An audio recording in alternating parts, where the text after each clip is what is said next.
journey through Jewish philosophy, and let's just remind ourselves that philosophy is not originally really, capital P philosophy is not originally a Jewish exercise, but started with the Greeks, but everybody picks up on it, and that philosophy for the Jewish tradition is mostly a reactive exercise, and it's reacting to the thoughts and speculations of people about what we can know about the universe through our minds, through our rational thought, as opposed to the primary foundation of Jewish thought, which is based on revelation.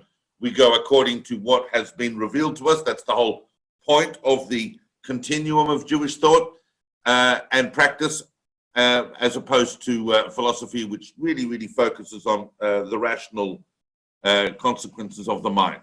So Jewish thought nevertheless gets challenged by those propositions and has to counter them. And we looked in the first session, we looked at Philo, and then we looked in the second session, we looked at Saadia Gaon and the Kalam. And in the third, we looked at the Neoplatonists of the golden age of Spain.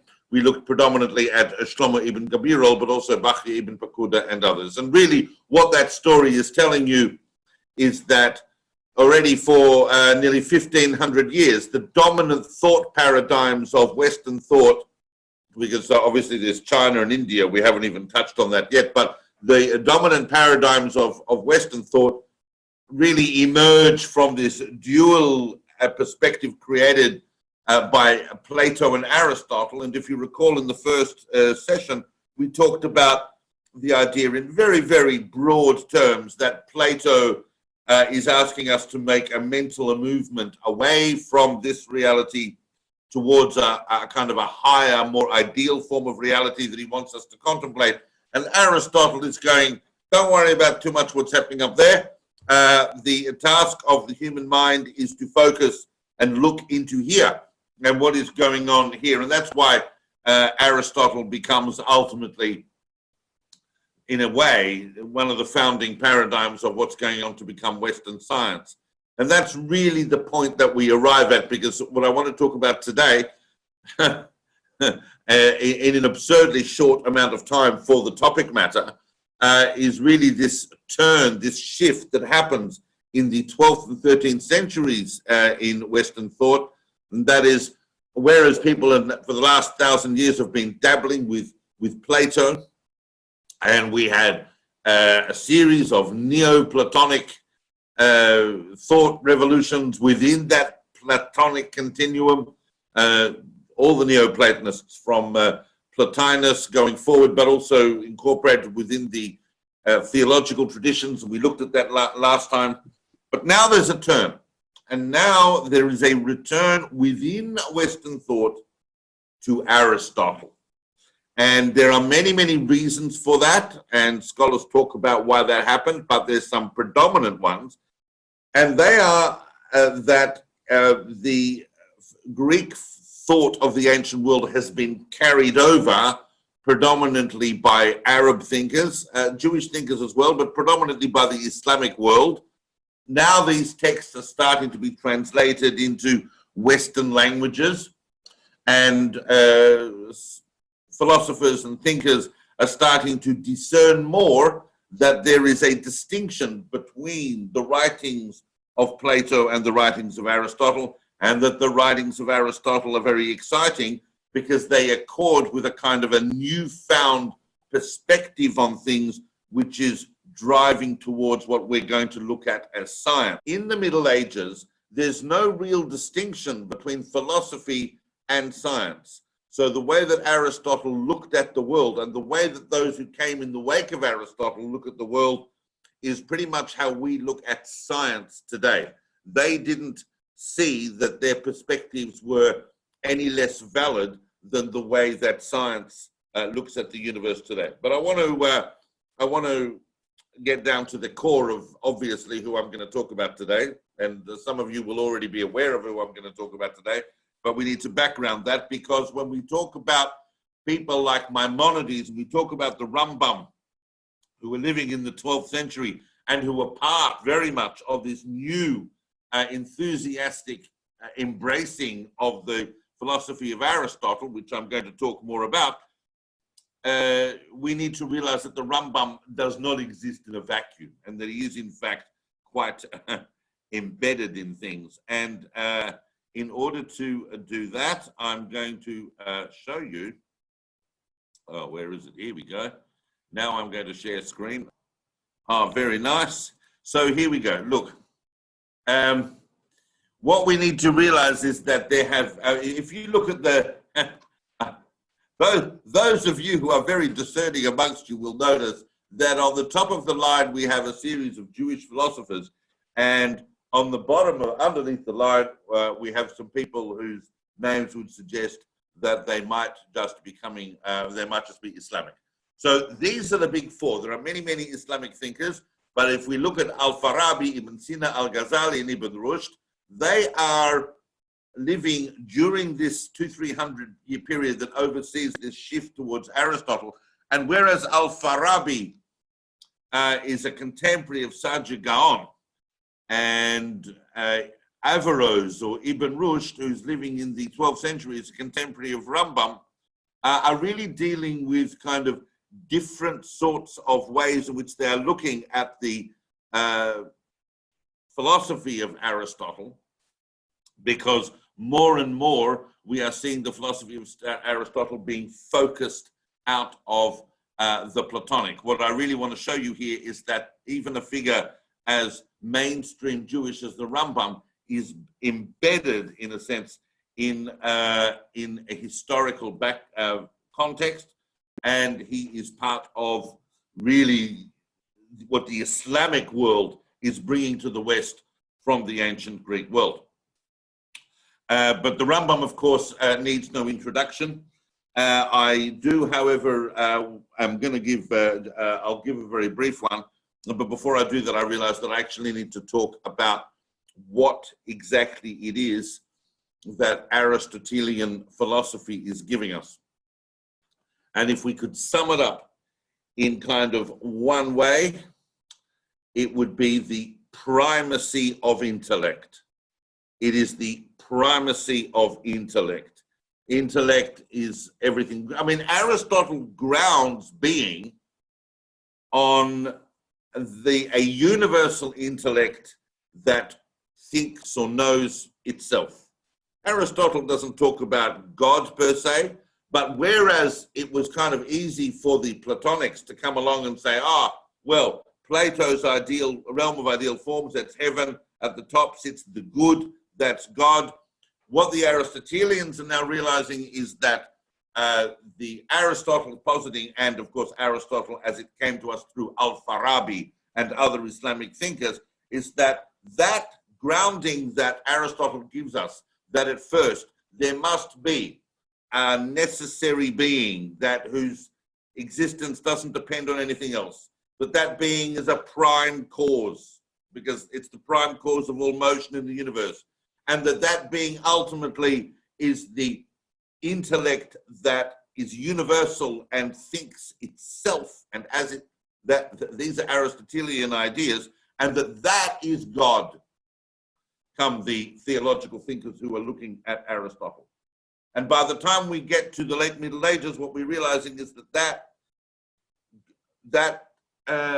thinking of itself, God thinking of itself, is what creates the universe in the kind of synthesis that people like Al-Farabi are making. But I really, if we're going to, there are so many things we could talk about with the Rambam, but the real takeaway is going to be, and I'm going to keep coming back and talking about this, the major takeaway is going to be the primacy of the intellect, and not just the intellect of God, but also the human intellect as well, because, and this is a really essential to understand when we look at Aristotle in the Middle Ages, or Aristotle at any time, and that is the nature of our reality, and let's face it, that's what philosophy is trying to work out.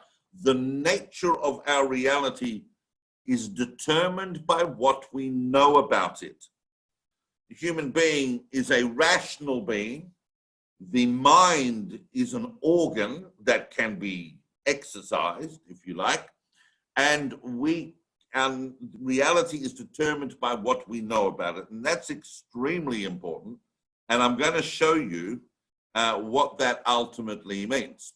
And what that means is this. And here's a nice graph. All these graphs I did because they're fun to do, and they kind of indicate to us what's going on. So Aristotle already had this is how Aristotle understands knowledge, about how we go about it. There are basically two broad domains of knowledge, which we call the speculative and the practical sciences. One's looking into the nature of reality, and the other is looking into the nature of human conduct.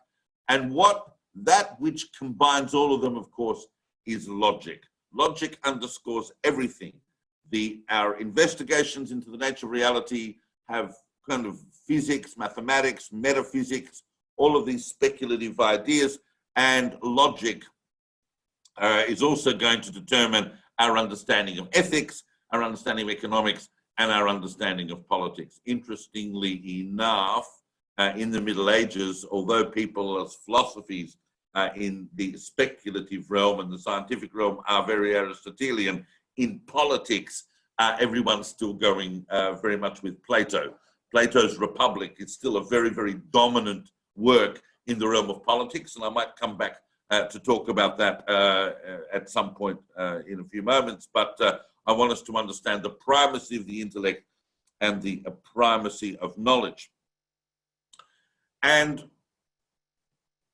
it all matches up. By the time you get to the High Middle Ages, the 12th and 13th centuries, speculations about metaphysics and about the cosmology of the world and our observations of the world kind of match up. And here's what this means. There's one more graph I want to show you in order for us to understand really how the Aristotelian universe is being encapsulated in the Middle Ages. And that is that Aristotle and those subsequent to Aristotle thinking within the Aristotelian tradition begin with the idea of an immovable prime mover who is not contingent upon anything else, who contemplates and thinks itself, and in thinking itself generates other intellects and other forms. We can see that that is already starting to get a bit of a Neoplatonic synthesis, because they're already emanating other intelligences. And here's what it looks like. This is very, very broad, this diagram I'm going to show you now, but it will give you an idea. 1 second, where are we going? Okay, we're going to go there, then we're going to go here, and we're going to go here. Now look at this. Look at this. Let me explain this. All of this, by the way, is by way of introduction to what I need to talk about today. So we have to do this quickly. But the basic picture is that we've got the prime mover here, and the self-knowing intellect that generates celestial intelligences. Now, the lowest of those celestial intelligences is what is called the active intellect. That is, in a sense, is that which creates and causes knowledge to come into where we live, which is the sublunar abode. There's different opinions as to whether these particular spheres, these pure intelligent spheres, are above the planets and the circles and the spheres of the planets and the stars as we know them, or whether they can be identified with the spheres of the planets and the stars, bearing in mind that it's not just Aristotle who's contributing to this model, and it's not just Islamic thinkers who are coming after Aristotle, it's also Ptolemy as well, that whole picture of the universe, but it all, that emerges to us from the ancient world, but it all matches up, because what we can perceive of the universe, these spheres that surround us, and we can see planets and stars, and they all move around us. Obviously, the Earth is in the middle, in the center of this picture. As they move around us, they seem to reflect these divine, unchanging circumstances that happen in the celestial realm. All accidents and all changes and all different things and pluralism and all the ways in which things are corrupt and changing all happen in the center here in the sublunar abode. We are all surrounded by these spheres of intelligence. But what is important is that the highest level of the sublunar abode and the lowest level of the celestial surrounds is the active intellect. Now, I know that all of us, very, very smart people in the 21st century, come along and say, oh, that's ridiculous. That's your picture of reality. That's it. You've got spheres, and then you've got a divine intellect happening, and it all looks a bit silly.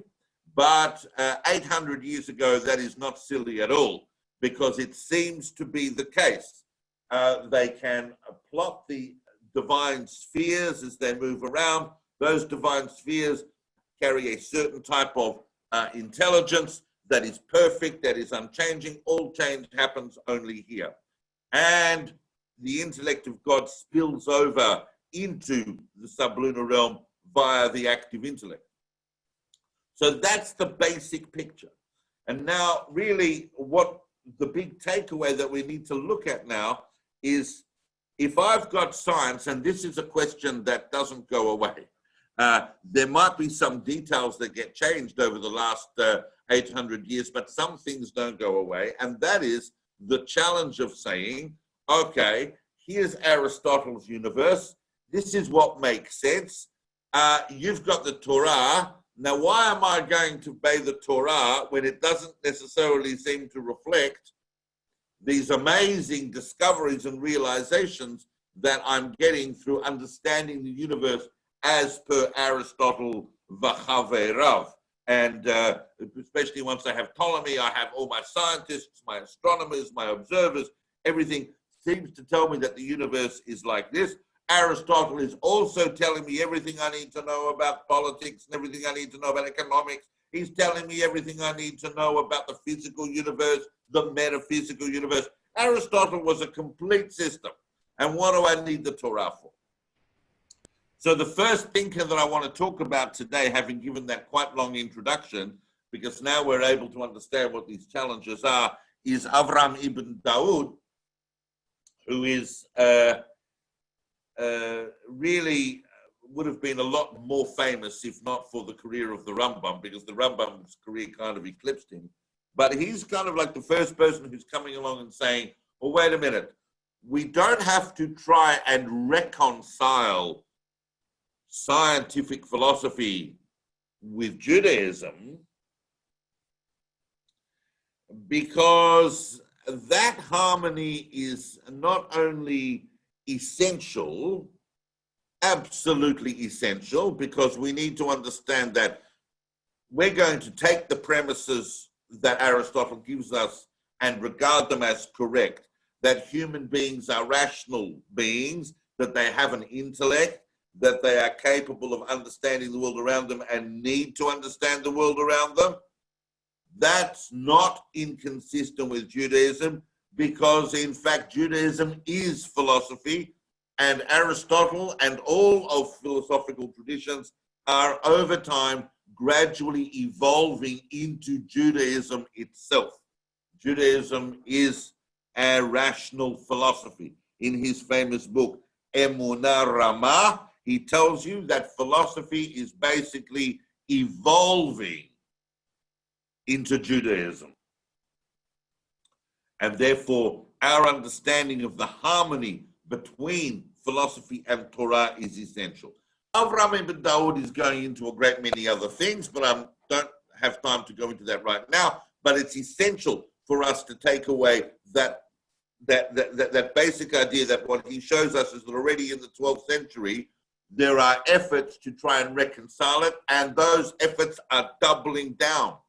They're not just saying that it's possible to reconcile the two, it's telling us that those two are the same thing, that Judaism is just an extremely enlightened philosophy, and the rest of the world is just taking its time to catch up. Obviously, Ibn Daud had read some previous philosophers. He read Saadia, Gaon, he thought that was okay, but he read Shlomo ibn Gabirol, who you would recall from a couple of weeks ago, the great Neoplatonic thinker dealing with form and matter. He thought that was absolute nonsense. He threw his copy of Fons Vitae in the bin, and he said, what are we concerned about what's going on up there with form and matter and these things? It's all about down here, and it's all about science. And until we understand that Judaism is a science, we're not going to get anywhere. And that's really, really what posits it. Judaism is a science. Now, however, we need to get to terms with the big one. And the big one is born, as you would famously know, in Cordova in the 1130s. That's Moses, the son of Maimon. His father was one of the chief rabbis of Cordova. So he grew up in a very esteemed and learned environment, but very soon, early on in his life, the Almohads came through and the family had to go on the run. It was a very, very tumultuous time. But through that, Maimonides emerges over the course of the next 30, 40 years as the greatest scholar in the Jewish world. And we've spoken elsewhere about just how amazing he is. He's not just a big, big rabbi, but he's also a physician, and he's also an astronomer, and he's a philosopher, and he's just like absolutely dominant in Jewish thought in that era.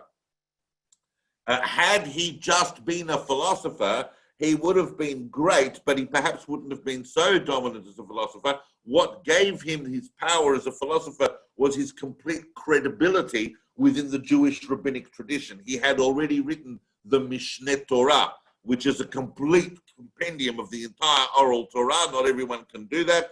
And the Rambam did that. And therefore, when he talks on philosophy, he's really talking as an authoritative spokesperson on behalf of Jewish thought. Very few people can actually give themselves that particular title, but the Rambam could. Now, the Rambam read Al-Farabi, thought Al-Farabi was brilliant. So basically, with a few nuances, we can take Al-Farabi's system, as I showed you, and use that as the groundwork for the Rambam. The Rambam deals in his famous text, Moreh Nevuchim, which means the guide for the confused, the guide of the perplexed, the most famous book written in the entire history of Jewish philosophy. That is the most famous book written. And it is a profound text. Anyone who makes a journey in Jewish philosophy has to encounter that text, has to encounter the guide for the confused, the guide of the perplexed. And who are the confused? Who are the confused? Basically, anyone except the Rambam. The Rambam's not confused, and he's coming along to tell you why he's not confused and why you should not be confused. Oh, what are you confused about? Well, Rambam, on the one hand, I've got science, and on the other hand, I've got Torah. How do I reconcile these two? How do I reconcile these products of the rational mind that's demonstrable, telling me what's going on, and the Torah that is revealing information to me about what I can do? And in every sphere of life, the Torah is telling me what to do, and in every sphere of life, philosophy is telling me what to do. And when I say philosophy, we mean science. And some of you would be aware that that question, how do we reconcile science with Torah, has never really gone away. And therefore, the Moreh Nevuchim remains an important text, even though the Rambam's answers to those questions are not the answers that we seek today, because our science has changed. The actual project of reconciling the two is absolutely paramount. There is no question whatsoever for anyone that even spends 5 minutes reading anything inside the Guide for the Perplexed will be left in no doubt that the Rambam believes that knowledge and perfection of the human intellect on rational lines is the primary objective of a human being, and that to shut the door against science is an absolute spiritual and religious travesty. People today who say, I don't want to know about science, I just want to look at the Rambam, are ridiculous. Because the Rambam himself will tell you that every human being in the world has to understand science and has to perfect their mind according to what we know. And the beauty of it is, of course, that Judaism is all based on science, and it's based on enlightenment, and it's based on philosophy. So it's really all one and the same exercise. But you have to learn mathematics, and you got to learn physics, and you got to learn astronomy. And you need to know about these things because that's part of understanding the world. And also, of course, medicine and all these other aspects of human life. So the rational and the revealed are one and the same, equally for the Rambam as it was for Avraham ibn Daud. And Judaism is fundamentally a philosophy about God. It's philosophy, but the main subject of it is God. Now, when we talk about God, and Moreh Nevuchim is a great big fat book. I mean, it's been translated a few times. You can read it. It's not an easy read, and therefore we need to think very carefully about what our takeaways are from it. The primary thing I want us to take away is this idea of the imperative of philosophy and science in our spiritual investigations. And the fact that the perfection of the intellect really is the highest achievement possible for any human being, and that emerges from the whole Aristotelian shift that is happening in the Middle Ages. But there are a couple of points that if the Moreh Nevuchim, if the Guide for the Perplexed comes up at a dinner party, you're going to want to know a couple of things that it says inside. So we're just going to look at one or two points that are important. First of all, and you know, it's amazing how many people run around talking of things on behalf of Judaism that haven't actually read the texts they're talking about. Because right at the beginning, the Rambam's going to tell you that those who read the Torah literally are wrong. Literality is an obstacle to enlightenment. I'll say that again. Literality is an obstacle to enlightenment.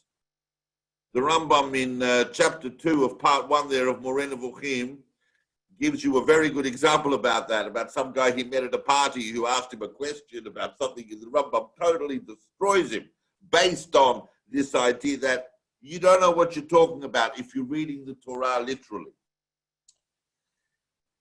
However, the Torah does use certain descriptive modes when it talks about God, and that is an issue the Rambam does need to address, what we call attributes. How can we give God attributes? So the Rambam, and this is important, it's a bit technical, but it's important, and that is that the Rambam realizes that there are two types of things we can say about anything, and it's attributes.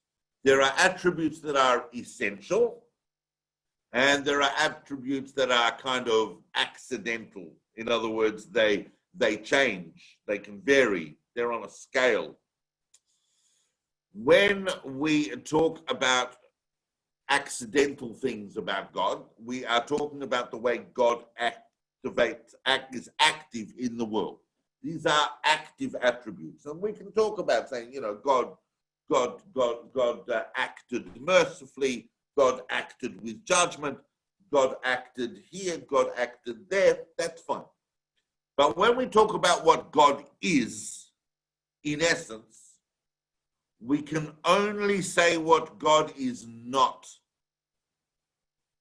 And the way that works is it's like a double negative. If we want to say God is mighty, we can't say God is mighty because any attribution like that is comparative to us. and God's not even on the same scale as us. So we say something like, God is not lacking in power. God is not lacking in wisdom. God is not lacking in goodness. God is not lacking in mercy. Anything we're saying about the essence of God must be expressed in that kind of what we call via negativa, in a kind of negative way. That means that God, in essence, is completely removed from any attempt of human language to be able to encapsulate what God actually is. This is extremely important to understand, because subsequent Jewish thought is going to have to cope with just how far the Rambam put God, in essence, away from us. But it's okay, because we have access to God via the active intellect. And the more we perfect ourselves through our intellect, the more enlightened we're going to become, and the more spiritual we're going to become as we exercise that human organ of the mind. The active intellect to the mind is a bit like the light to the eye. In the Middle Ages, they saw the eye as a thing that was capable of adapting to the shape of whatever it looked at. And so similarly, the mind is capable of perceiving form through the active intellect. But you need to exercise it. You need to exercise it. And in exercising it, as with anything, you perfect it. So it's all a very, very holistic system. The Rambam is extremely holistic in the way that he looks at the mind, the body, the world, and the whole cosmos. The Rambam also talks about the concept of Tselem. So he says, okay, so we have this verse that human beings were created in the image of God. What does it mean, the image of God? Well, of course, God doesn't have an image. The image of God, the famous Tselem argument of the Rambam, is that man is endowed with intellect, and that is the meaning of Tselem, the ability to know, and the ability to analyze, and the ability to cognize, and the ability to have rational outcomes. All of this is in the province of the human and is shared between us as a reflection of the divine intellect all the way up to God. The highest human achievement is perfection of that intellect. No question. He says it to you explicitly. And that itself is going to lead on to what would be the ultimate perfection of intellect, which is what we call prophecy. Prophecy for the Rambam is not some ooga booga kind of, woo, I'm a prophet, and God goes zap and you're a prophet. No, a prophet is someone who has achieved such amazing prowess and intellect with their mind that they perceive absolute truth in a very, very clear form. And that's what prophecy is. It's not for everyone, but it can be achieved. That led quite a number of other thinkers to try and work out how one could achieve prophecy through intellectual efforts and with varying degrees of success. But that's Rambam's view of prophecy, is that the active intellect, in a sense, spills over into the human imagination. I've got a beautiful quote here from Moreh Nevuchim. These are the words of the Rambam himself. Prophecy is, in truth and reality, an emanation sent forth by the divine being through the medium of the active intellect, in the first instance to man's rational faculty. Remember, that's first, to the rational, and then to his imaginative faculty. So it comes through as such pure form that you can't even put it in language the way you receive it. It has to spill into your imagination so that you're able to couch it in human terms that can be understood. So we can start saying this is what the Rambam does. He takes concepts and he grounds them in science. His science is not our science, but it's on the way there, and it's really the paradigm of thought that is ultimately important here. You also need to realize that the Rambam argues with Aristotle. He doesn't, make no mistake, the Rambam is a massive fan of Aristotle. He regarded Aristotle as basically as high as anyone could get, given that they've got a foreskin and that they're not a prophet of Israel. Basically, it's as high as the human mind would be able to achieve. Nevertheless, he argues with Aristotle on one or two fundamental points, and it's going to have consequences in Jewish thought. And the most famous of those, of course, is that the Rambam tells you that I can accept most of what Aristotle tells you, but I'm not going to accept his idea that the universe is eternal. The Rambam believed, because he was told by the Torah, that the universe is created. And what he did was he didn't prove that the universe was created intellectually. He simply proved that Aristotle couldn't prove that it wasn't. Aristotle argued that the universe is eternal.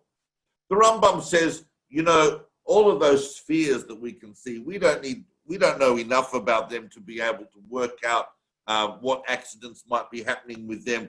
So it would appear to the Rambam that the world was created because we don't know enough about it, and because I'm told by the Torah that it was created, and we don't know enough to prove that it wasn't. Famously, it was Spinoza, about 500 years later, who came along and said, well, actually, if the Rambam knew what we know today, and this is Spinoza in the 17th century, if the Rambam knew what we knew today, he would have to agree with Aristotle that the universe is eternal. That argument is still going on, and it doesn't keep too many people awake at night, whether the earth is eternal or whether it's not, whether the universe is eternal or not eternal, and who was right, the Rambam or Aristotle. But it's an important thing to be aware of, that the Rambam is trying to reconcile Torah with science on the assumption that the Torah is an aspect of the active intellect coming into the world. But the Rambam was, I'm just looking at the time, the Rambam was also extremely controversial. There are two outcomes of the Rambam's thought in this primacy of it. First of all, you have to realize that to read the Rambam is kind of like, it does come across as a bit of a snob. I have to tell you, with all due respect to him, because everything is about the perfection of your intellect. So right down to the fact that even your own divine providence, the idea that God is particularly interested in the minutiae of your life, that fact depends on your intellectual attainments. That fact depends on how much you have accessed the active intellect of the universe through perfecting your mind. Those who don't do those exercises are just at the whim of the natural laws of the universe. But the more you work on your mind, the more you actually can be subject to a very specific divine providence. And not only your hashgacha pratit, not only your divine providence, your specific divine supervision grows, but even your olam haba, your world to come, the next world that you're going to go to as a reward for this one, is all about what you have attained with your mind in this world. The Torah itself was, listen carefully, the Rambam tells you this, not David Solomon, or some chazar freshing up Ikoros on a Thursday afternoon. The Rambam's telling you, the Torah is for the masses. The mitzvot of the Torah are pathways to philosophical enlightenment. And that created a massive debate following the Rambam that ended up with philosophy being banned for a while, because people were coming along and saying, oh, well, the Rambam's told me that the mitzvot of the Torah are pathways to philosophical enlightenment. And I feel already pretty enlightened. So I don't exactly need the mitzvah. That's a very, very big outcome of the Rambam that people were arguing about for a long time. Obviously, the Rambam is telling you need to keep mitzvot. He's just saying that the Torah is really a kind of a container born of the imaginative faculty of the prophets in order for people to gain that level of enlightenment, but it's actually founded on effectively intellectual principles. The other thing the Rambam is telling you that caused a big faribel for a lot of people, is that the resurrection of the dead, which the Rambam said was one of the principles of Judaism, and we're going to talk a little bit more about that next week, but that he said was a principle of Judaism, and people go, oh, well, very good, Rambam, that's very orthodox, that's exactly right. However, says the Rambam, not necessarily happening in a body, because at the end of the day, what's important? The intellect. And it's the intellect that is going to undergo the resurrection, the immortality of the soul. The Rambam saw Tchiat HaMetim in terms of disembodied souls being rising again.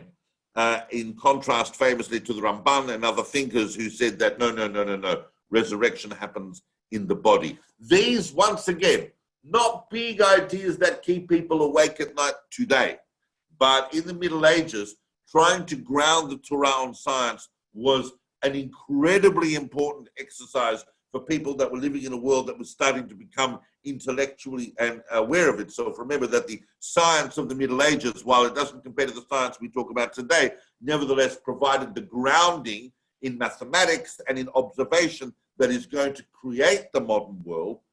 And the more we're observing, and the more we're seeing, and the more instruments were being refined, and the more people were thinking about these things, the more that they wanted to know, how does that sit with my spiritual traditions? It was happening in the Islamic world through people at the time of the Rambam, through people like Avraham ibn Rushd, and it was happening in the Jewish world through the Rambam. It was about to happen in the Christian world also, with figures like Thomas Aquinas and so on, who were going to also will their spiritual systems onto Aristotle, because the dominance of Aristotelian thinking in the Middle Ages as science was so overwhelming that you had to do that. I'm just going to touch in the last minute or two just on the other famous Aristotelian from the Middle Ages, who's a little later. He's living more towards the end of the 13th and the beginning of the 14th century. And I have spoken about this figure elsewhere, and that, of course, is the Ralbag, Rabbi Levi ben Gershon, the famous Levi ben Gershon, after whom is named Rabbi Levi's crater on the moon. And that, of course, is because of his tremendous contributions to mathematics and astronomy and so on, and all the tables that he drew up, and and even invented various appliances for astronomy. It's a very, very important figure that's been recognized by world thought for his contributions to astronomy. There are 2 craters on the moon named after Jews, by the way, and we've discussed this elsewhere. But he has a couple of very, very important points that we need to be aware of that also became very, very controversial. And that is that he's Aristotelian on crack. In fact, he went too far, because his philosophy has actually kind of been pushed outside of mainstream, because he argued that miracles don't actually happen. Miracles happen. The Rambam wanted you to understand that miracles are the laws of nature ordained to happen at their time. The Ralbag says they don't actually happen. They only appear to happen in the sublunar abode. It's not the case that the sun stopped for Joshua. It's the case that, from our perspective, we saw it in the sublunar abode that way, but it didn't actually happen that way. And this was a radical thing, but not as radical as his idea that his resolution of the concept of free choice by limiting the knowledge of God. The Ralbag says that he thought about it a great deal, and the only way he can find out his way out of the paradox between God's omniscience, the all-knowing universe, and our ability to have free choice in that universe is by limiting God's knowledge. God doesn't actually know the details of what happens. God sets the world in motion through its laws of physics and so on, but for most people, God's not actually interested in the day-to-day details. And this, of course, is something that Jewish thought is going to have to come back at very heavily, because we cannot, as a spiritual system, rob ourselves of our unique relationship with God, because our whole spiritual premise is founded on that idea that we have a relationship with God individually as well as collectively. So the Ralbag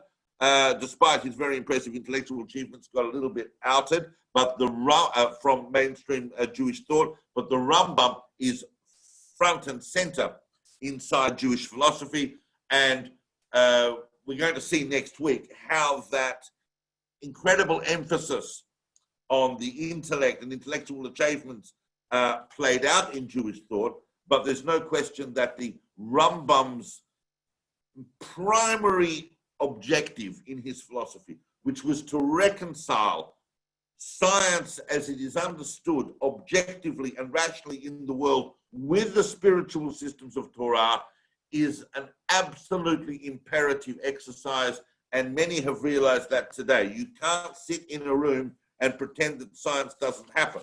At the same time, you don't say, oh, there's science, so I'll throw off my tallis and I'll go and eat at McDonald's. We can't say that either. The imperative to reconcile those two is still with us. And that's the fundamental contribution of the Rambam's Moreh Nevuchim. And I thank you for following me on that bit of a roller coaster. But I look forward to the next installment next week. And have a great weekend. Thank you for listening. We hope you enjoyed the talk. For episode notes and transcripts, or to learn more about David's next classes and projects, visit davidsolomon.online. You can also find David on Instagram or Facebook. Thank you. We hope to see you again soon.